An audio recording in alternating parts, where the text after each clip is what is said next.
अस्सलामुअलैकुम, I am doctor Akhtar working as chest and allergy specialist in different cities of Punjab. ये हमारा video का सिलसिला है जिसमें मैं आपको आपके क्वेश्चंस को वीडियो की शक्ल में रिप्लाई करता हूँ ताकि आम आदमी को घर बैठे एजुकेट किया जाए मुख्तलिफ हमारी जो बीमारियाँ एलर्जी से रिलेटेड जो उससे रिलेटेड जितनी मेडिसिन।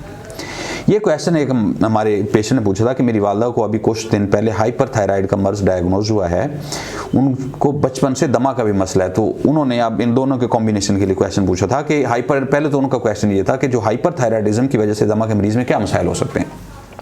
अच्छा, पहले तो ये समझ लें जो थायराइड होता है या थायराइड हार्मोन जो होता है ये एक खास किस्म का हार्मोन होता है, केमिकल आप बोल लें, जो हमारे दिल में मेटाबॉलिज्म को कंट्रोल करता है। जिस तरह हम खाना खाते हैं तो ये एक मेटाबॉलिज्म का फंक्शन है, तो हमारी पूरी बॉडी जो एनर्जी प्रोडक्शन होती है मेटाबॉलिज्म की वजह से होती है।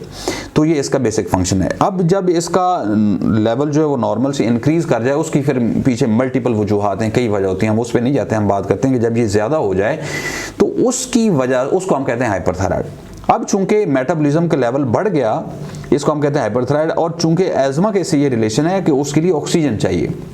जो मेटाबॉलिज्म का फंक्शन होता है, जो हम खाना खाते हैं वो हजम होता है, या आगे एनर्जी प्रोडक्शन होती है, तो इस सारे प्रोसेस के लिए एक फ्यूल की ज़रूरत है। जिस तरह गाड़ी को चलाने के लिए पेट्रोल की ज़रूरत है, तो ये सारे जो मेटाबॉलिज्म का प्रोसेस है उसके लिए हमें ऑक्सीजन की ज़रूरत है।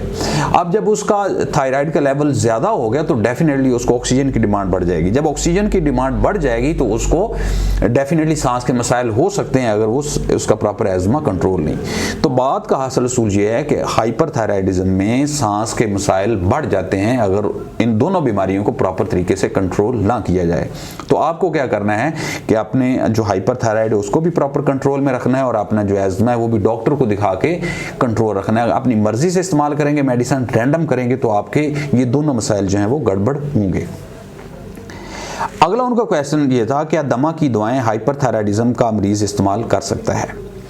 अब इसमें याद रखें जो हाइपरथायराइडिज्म है इसमें मैंने बताया है कि जो दिल की धड़कन ज़्यादा हो जाती है क्योंकि इसमें मेटाबॉलिज्म ज़्यादा हो जाता है। अब जो दिल की दवाइयाँ, जो दमा की दवाइयाँ इनहेलर्स होते हैं, इनकी मुख्तलिफ कैटेगरीज होती हैं। कुछ कैटेगरी हैं कि उनकी वजह से दिल की धड़कन ज़्यादा होती है और कुछ होती हैं उनमें नहीं होती।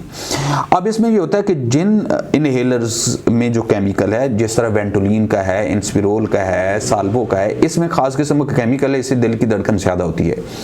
चूँकि हाइपरथायराइड वाले मरीज़ में पहले से दिल की धड़कन ज़्यादा है, उस थायराइड के लेवल की वजह से जब वो ये भी करेगा तो 3 हो जाएगा। 3 जमा 3 नहीं होगा, 3 ज़रब 3 मतलब 9। उसकी शिद्दत बहुत ज़्यादा बढ़ जाएगी दिल की धड़कन की। तो हम हाइपरथायराइड में बल्कि हम उसकी हार्ट रेट को कंट्रोल करने वाली मेडिसिन देते हैं। तो जब वो इस तरह की मेडिसिन लेगा तो उसकी वो शिद्दत बढ़ जाएगी, मतलब उसका थायराइड का फंक्शन भी ख़राब हो जाएगा और उसका जो दमा है वो भी ख़राब हो जाएगा।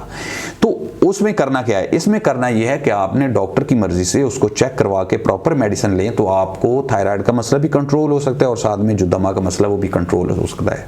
अगर यही काम आप अपनी मर्जी से करें, वेंटोलिन का इनहेलर लें, साल्वो का लें या नेबुलाइज करें वक्ती तौर पे, तो इससे आपके ये दोनों मसाइल जो हैं वो ख़राब होंगे, ज़्यादा उसमें वर्सन होंगे।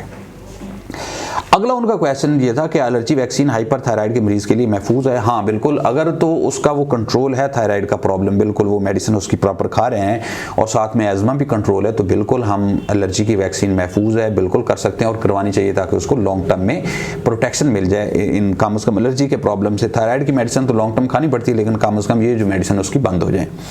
अगर आपका कोई क्वेश्चन हो मोस्ट वेलकम, अपनी कमेंट्स में लिखें, मैं इंशाल्लाह आपको एक वीडियो की शक्ल में रिप्लाई करूँगा। अल्लाह ताला आपको और आपके घर वालों का आमीन नासिर। अल्लाह हाफ़िज़।